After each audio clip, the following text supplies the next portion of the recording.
네, 이 시간 함께 말씀 나누도록 하겠습니다. 낮에와 같이 단정한 성도 두 번째 시간입니다.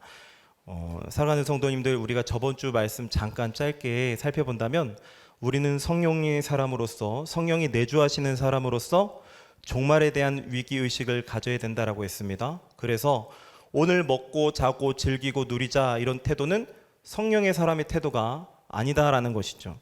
자다가 눈 뜨고 깨어나면서부터도 우리는 오늘이 마지막일지도 모른다라는 그런 경건한 자세를 가지고 살아가는 그런 성도님들이 되시기를 간절히 바랍니다.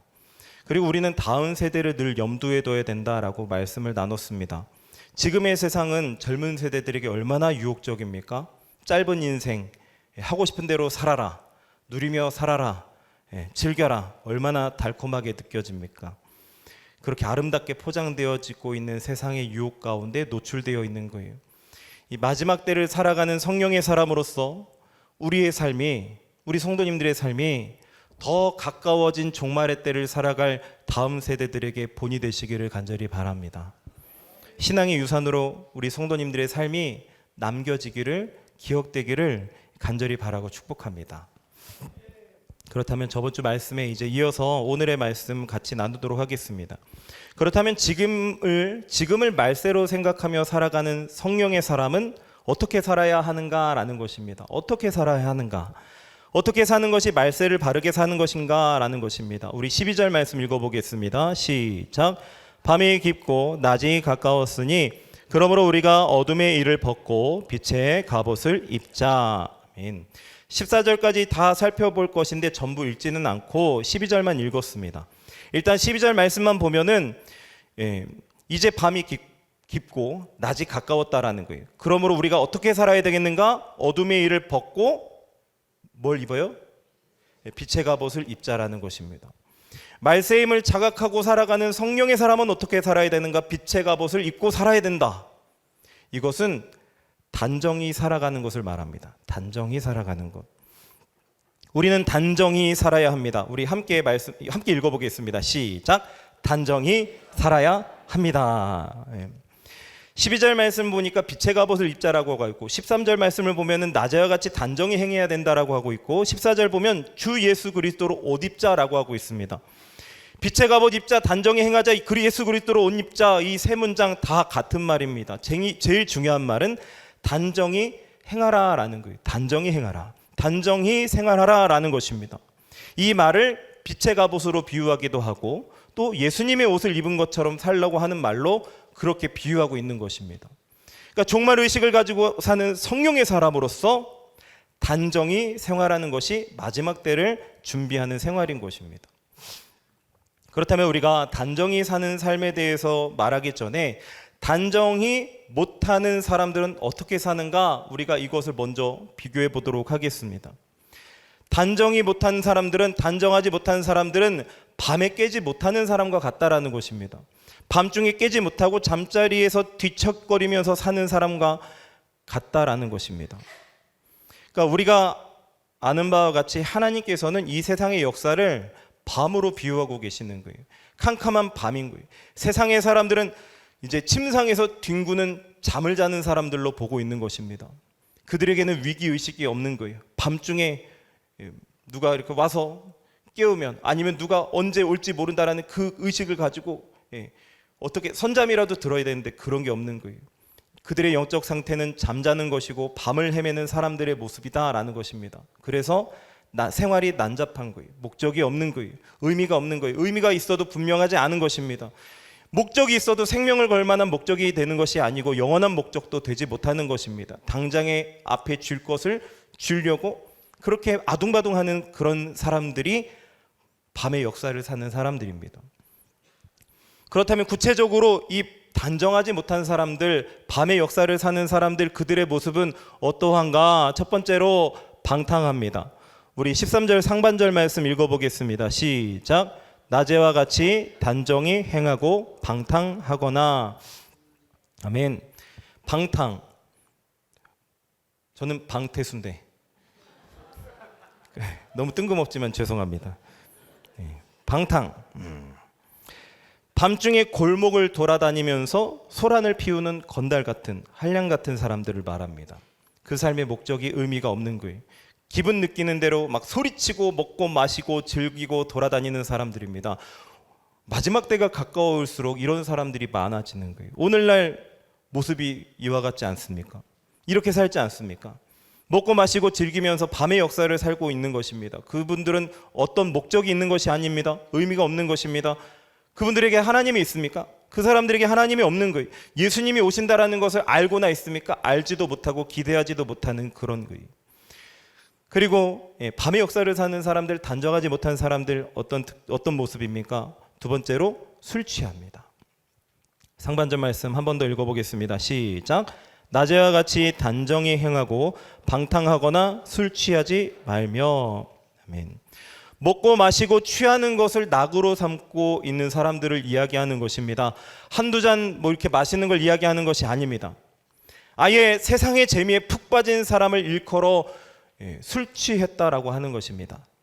그리고 실제로도 술을 좋아하는 사람들, 이 둘 다 이제 포함이 되겠죠. 이 가운데 술 좋아하는 분 계십니까? 저만 알 수 있도록 윙크 좀 해주세요. 못 본 걸로 하겠습니다. 예수님보다 더 술 좋아하시는 분 계십니까? 계셨던 분 계십니까? 예수님보다 더 세상 재미가 즐거워서 막 지금 찬바람이 부는 가을이 막 기다려지고 막 마음이 막 선덕선덕한 분들 계십니까? 예배는 잠시 뒤로 하고 이제 주말마다 친구들 만나서 산으로 강으로 놀러 다닐 생각에 벌써부터 가슴이 설레는 분들 계십니까? 잠자는 사람인 거예요. 술 취한 사람이라는 것입니다. 그렇죠? 그렇지 않습니까? 이야, 오늘 야구 시합이 중요한 게 있는데 지금 오후 시간이랑 겹쳤는데 어떡하냐 막 이러면서 드라마가 즐거운 게 있는데 금요철에 이게 겹쳤는데 어떡하냐, 이거 제 방으로 보면 재미가 없는데 생방으로 봐야 되는데 바로 그때 봐야 되는데 막 이런 일들도 있지 않습니까? 그 밖에 것들, 세상의 재미에 푹 빠진 사람, 술 취한 사람이라는 거예요. 그리고 세 번째 어떤 특징입니까? 어떤 모습입니까? 음란합니다. 저번 주에도 같이 말씀을 나눴죠. 한 번 더 말씀 읽어보겠습니다. 시작. 낮에와 같이 단정히 행하고 방탕하거나 술 취하지 말며 음란하거나. 이 음란이라는 것은 원문으로 코이테라고 합니다. 침상이라는 거예요. 침상. 쉬운 말로 침대입니다. 침대, 잠자리. 그리고 침대하고 음란하고 무슨 상관이 있겠죠? 잘 아시겠죠? 음란이 왜 침대일까? 하나님이 금지하신 침상, 하나님이 금지하신 침대에 잠자리에 오르는 것을 말하는 것입니다. 그러므로 하나님께서 하지 말라고 하신 모든 성적인 행위를 하는 모든 행동이 다 음란인 것입니다. 금지된 영역을, 하나님께서 금하신 영역을 함부로 범하면서 너 좋고 나 좋으면 괜찮지 않냐, 서로 눈 맞으면 좋다 무엇이든지 하자라고 하는 것 아닙니까? 이것이 음란이죠. 오늘 현대인들, 젊은이들이 빠져들어가는 무서운 함정인 거예요. 밤의 역사를 사는 사람들, 단정하지 못한 사람들의 모습이 이것입니다. 그리고 또 어떤 모습이 있습니까? 네 번째, 호색합니다. 13절 중간절 말씀 읽어보겠습니다. 시작. 방탕하거나 술 취하지 말며 음란하거나 호색하지 말며. 단정하지 못한 사람들, 밤의 역사를 사는 사람들 호색한다고 합니다. 호색이 무엇입니까? 성욕에 자신을 내어준 사람인 거예요. 절제가 안 되는 사람인 거예요. 부끄러움도 모르는 사람인 것입니다. 그래서 부끄러움을 모르는, 얼굴에 철판을 깔고 파렴치한 짓들을 해대는 사람들을 가리켜서 호색이라고 합니다. 자기 잘못을 감추려고 하지도 않는 거예요. 성적 타락으로 죄를 지어도 남들 보란 듯이 죄를 짓는 것입니다. 아무리 더러운 짓을 해도 부끄러운지 모르는 사람인 거예요. 이게 호색이라는 거예요. 예를 들어서 밖에서 다른 여자하고 바람 피운 남편이 자기 부인에게 바람 피운 여자를 데리고 와서 인사를 시킨다고 생각해 보십시오. 드라마 같은 상황입니다. 막장 드라마 같은 상황들. 그런데 이런 사람들이 가끔씩 있다라는 거예요. 얼마나 용감하고 뻔뻔스러운 사람들입니까? 자기는 성욕에 빠져서, 여색에 빠져서 가정을 완전히 산산조각 내놓고 자녀들에게는 지워지지 않는 상처로 난도질하고 부인이 다 죽어갈 정도로 그렇게 병자를 만들어 놓고도, 그리고는 다른 여자와 살면서 번번이 자기 필요한 용건으로 부인에게 전화한 사람, 이런 사람이 호색한 사람인 것입니다. 예를 들면 그렇다는 거예요. 음란의 죄를 지어서 상처를 주고도 회개 없이, 배우자에게 진정한 사과 없이 뻔뻔스럽게 부부의 도리를 요구하는 사람, 뻔뻔스럽게 교회에 출석하는 사람, 그게 정말 낯짝 두꺼운 음란의 노예, 호색한 자, 밤의 역사를 살고 있는 사람인 것입니다. 다섯 번째로 어떤 모습입니까? 다투고 시기하는 모습이 있는 거예요. 우리 13절 하반절 말씀 읽어보겠습니다. 시작. 음란하거나 호색하지 말며 다투거나 시기하지 말고. 다툼은 난폭하고 어떤 경쟁심을 가지고 자기 자신만을 내세우는 이기주의인 것입니다. 남을 짓밟고서라도 자기만 잘 살겠다라고 하는 그런 무서운 욕망이 나타나는 것이 다툼인 거예요. 그렇잖아요. 예전에는 뭔가 여유가 있고 너그러움이 있고 자비가 있고 한다고 한다면 요즘은 잠깐 슬쩍만 부딪혀도 고소고발이 난무하는 그런 시대 아닙니까? 또 시기는 무엇입니까? 자기에게 없는 것이면 무엇이든 탐내고 비판하고 욕하고 악담하고 소문내고 있는 그런 고약한 마음, 나쁜 마음, 이것이 시기입니다. 내가 없는, 다른 사람이, 그 당사자가 없는 자리에서 내가 그 사람의 말을 축복하는 말이 아닌 다른 말들이 나온다고 한다면 나는 시기에 사로잡힌 사람입니다. 교회에 있으나 밤거리를 돌아다니는 밤에 속한 사람이라는 거예요. 단정하지 못한 사람들, 밤의 역사를 사는 사람들은 그들의 생각에 위기의식이 없기 때문에, 삶에 분명한 목적이 없기 때문에, 장차 내가 누구를 만날 것이다 라는 그런 것도 모르고 정말 의식이 없기 때문에 되는 대로 사는 것입니다. 막 밤에 골목길을 싸돌아다니면서 내일이 없는 것처럼 헤매는 그런 사람들, 세상에 속한 사람들의 삶인 거예요. 그렇다면 경건하게 단정하게 살아야 되는 우리는 어떻게 사는 것이 마지막 때를 준비하는 것입니까? 이것이 우리에게 참 중요한 거죠. 하나님의 나라는 낮과 같습니다. 낮이 오면 밤은 물러가는 거예요. 점점 물러가게 되어 있는 거예요. 우리 앞에는 지금 낮이 다가오고 있는 거예요. 새벽에 밝아오고 있는 희미한 햇빛이 이제 점점 눈앞에 다가오고 있는 상황입니다. 그렇기 때문에 우리는 우리 스스로가 졸지 않도록 스스로 흔들어 깨워야 됩니다. 그리고 이래서는 안 된다라고 말씀에 비추어서 나 자신을 꾸짖고 계속 자신을 향해서 경고해야 되는 거예요. 깨어 있어야 된다. 준비해야 된다라는 것입니다. 우리 상반절 13절 상반절 한 번 더 읽어보겠습니다. 시작. 낮에와 같이 단정히 행하고.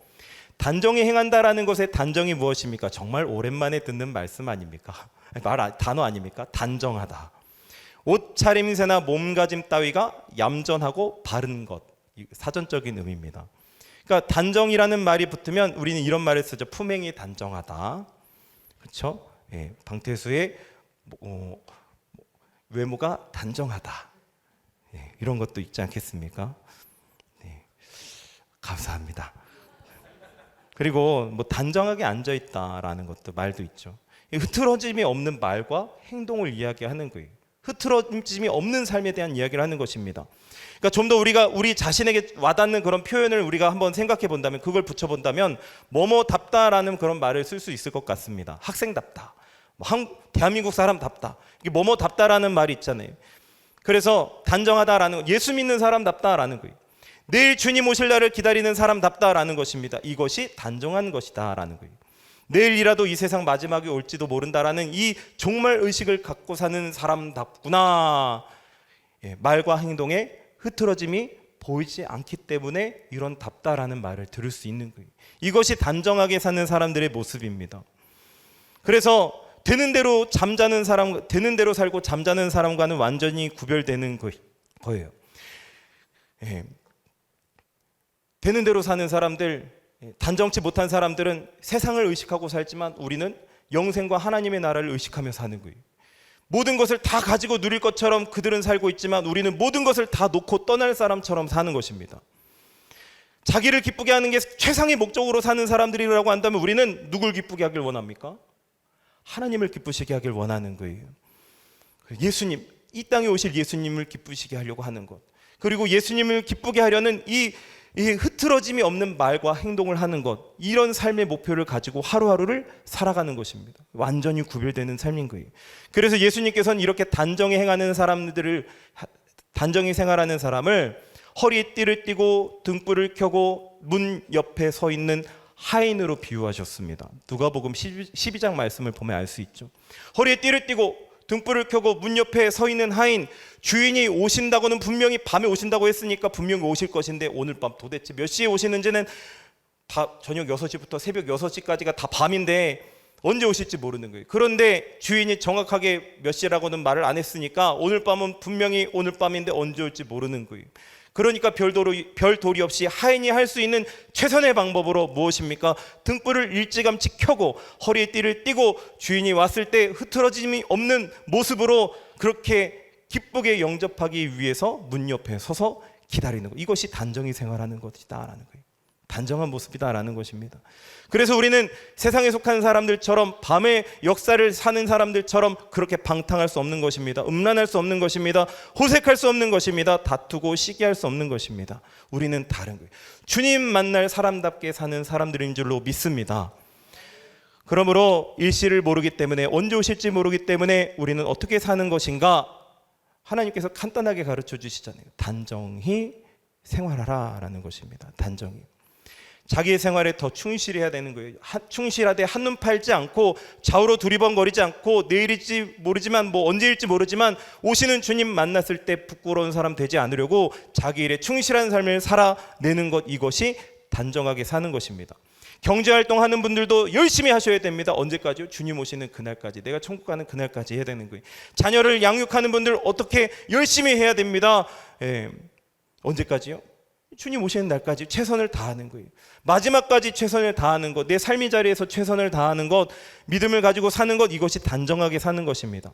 이 건강 위해서 수영장 다니고 계십니까? 얼마든지 하십시오. 수영을 하다가 수영복 입었는데 주님 오시면 맞이해도 됩니다. 헬스장 다니십니까? 막 무거운 바벨 들다가 주님 오시면 맞이해도 되는 거예요. 공원에서 체조하다가 주님 오시면 주님 맞이해도 되는 겁니다. 항상 마음으로 주님이 오늘이라도 오실 수 있다라는 생각을 가지고 그 주님을 만나기 위해서 가다듬고 하루의 사역을 충실히 행하면 그것이 주님 만나는 사람의 준비인 줄로 믿습니다. 우리 교회는 이렇게 단정하게 생활하는 분들이 참 많다라는 것 정말 감사하고 기쁜 것 아닙니까? 그렇죠? 그렇죠? 네, 감사합니다. 오후 예배 나와 피곤한 육신을 깨워서 말씀을 듣고 계시지 않습니까? 물론 피곤해서 눈이 좀 감길 수 있어도 우리의 영혼은 종말의 의식을 가지고 깨어있는 것입니다. 단정한 생활을 하는 거예요. 양옆 좌우 앞뒤를 보십시오. 얼마나 단정한지 보십시오. 단정한 분들이 계신 거예요. 매일 바쁘고 피곤한 일상을 살지만 새벽에 나와서 승리의 얼굴로 하나님의 말씀을 함께 듣고 기도함으로 하나님이 주시는 은혜의 복을 누리고 계시지 않습니까? 이런 성도님들을 누가 잔다라고 하겠습니까? 새벽에 당장 주님 오셔도 할렐루야 하면서 영접하면서 나는 간다 이렇게 손 흔들면서 인사할 수 있는 거예요. 그렇죠? 그거 다 우리 권사님들 꿈꾸고 계시지 않습니까? 나는 간다. 잘 있어라. 수요 기도회, 금요 기도회, 구역 예배, 구국 기도회 곧 개강할 우리 아름 집사님 부장님으로 계시는 꿈의 학교, 잘 준비하고 계시죠? 그런 것들 하나님 말씀 앞에 나와서 함께 예배하고 기도하면서 서로가 서로를 섬기고 세워가는 꿈을 가진 성도가, 그런 삶을 사는 성도가 잠자는 성도입니까? 아니다라는 거예요. 그래서 우리 교회는 아름다운 깨어있는 성도님들이 참 많은 줄로 믿습니다. 감사한 마음으로 깨어있는 성도의 자리에 동참하시는 복된 성도님들 되시기를 간절히 바랍니다. 우리 시몬 남성교회 분들도 꿈의 학교에서 뵐 수 있기를 바랍니다. 네, 감사합니다. 그러나 만에 하나라도 우리 중에 위기의식 없이 세상 사람과 별 차이가 없는 하루하루를 사굴고 계시는 분이 계실지도 모릅니다. 참 양심이 찔리고 정말 죄스러운 마음으로 계시는 분들도 계실지 몰라요. 아니면 먹고 즐기는 게 아직도 최고라고 하는 그런 어떤 방탕의 모습이 남아있는 분이 계실지도 모르겠습니다. 교회는 다니지만 은밀하게 성적인 범죄를 즐기고 있는지도 모릅니다. 교회를 다니지만 육에 속한 사람으로서 특징이 더 많이 있을지도 모릅니다. 교회는 다니지만 더 철저하게 세상적이고 계산적으로 그렇게 살지도 모릅니다. 이런 분들이 혹 우리 안에 있을지도 모릅니다. 정상적인 거죠. 괜찮습니다. 교회는 죄인들의 공동체이기 때문에 그렇습니다. 선포되는 말씀을 통해서 나의 마음이 겸손해져서 나에게 찔림이 있고 나의 죄인된 모습, 연약한 모습을 인식할 수 있는 것이 이것이 은혜인 줄로 믿습니다. 이 자리에 나를 앉혀주셨다라는 것, 나를 사랑하시고 구원을 이루시려 회개할 기회를 주신 주님의 은혜인 줄로 믿습니다. 그래서 이 시간 우리 성령께서 우리 모두를 진정한 새로운 사람으로 만들어주시기를 간절히 바랍니다. 성령의 감동을 받아 예수 그리스도가 언제 오실지 모른다라는 것을 느끼면서 손에 등불을 들고 허리에 띠를 띠고 문 옆에 서서 기다리는 하인처럼 단정한 생활을 할 수 있는 사람으로 우리 성령님께서 바꿔주시기를 간절히 간구합니다. 말씀이 선포되는 이 시간 대표기도 해주셨던 것처럼 치유가 일어나고 변화가 일어나 새로운 사람으로 만들어주시기를 간절히 바랍니다. 말씀을 맺겠습니다. 사랑하는 성도 여러분들, 종말 의식 없이 밤의 역사를 살면서 단정하지 못했던 삶에 대해서 회개하십시오 라고 하면 저는 회개할 게 없는데요 라고 하실 분 계십니까? 아무도 없을 거예요. 잠깐 말씀드렸지만 우리는 죄인 공동체 아닙니까? 누가 누구에게 죄를 지었느니 어쨌느니 과거가 어떻느니 그렇게 손가락질 할 필요도 없는 거예요. 우리는 여전히 하루하루 죄 짓지 않으면 안 달라는 사람처럼 살아가는 그런 죄 짓기 쉬운 자들입니다. 잘나서 모인 잘난 공동체가 아니라 죄인 공동체입니다. 하루에도 몇 번씩 넘어지고 자빠지고 내 죄로 인해서 나만 망하는 것이 아니라 남들까지도 피폐하게 만들고 죄로 문들어버리는 그런 망하게 만드는 죄인 중에 하나다라는 것입니다. 그래서 이 시간 우리 함께 기도하길 원합니다. 우리 성도님도 우리 함께 회개하길 원합니다. 같이 주님 앞에 매달려서 도와달라고 부르짖길 원합니다. 기도하며 나아갈 때 성령께서 우리의 잠자는 심령을 깨워주시고 우리의 심령에 말씀의 빛, 은혜의 빛을 비춰주셔서 종말의 신앙을 가지고 나제와 같이 단정히 행하는 사람, 오직 주 예수 그리스도로 옷 입고 정욕을 위하여 육신의 일을 도모하지 않는 그런 경건한 사람, 그렇게 변화시켜 달라고, 그렇게 본이 되길 원한다고, 자녀들에게 지금이라도 내가 본이 되길 원한다고 이 시간 간절한 마음으로 주님 한번 부르짖고 기도하며 나아가겠습니다. 주여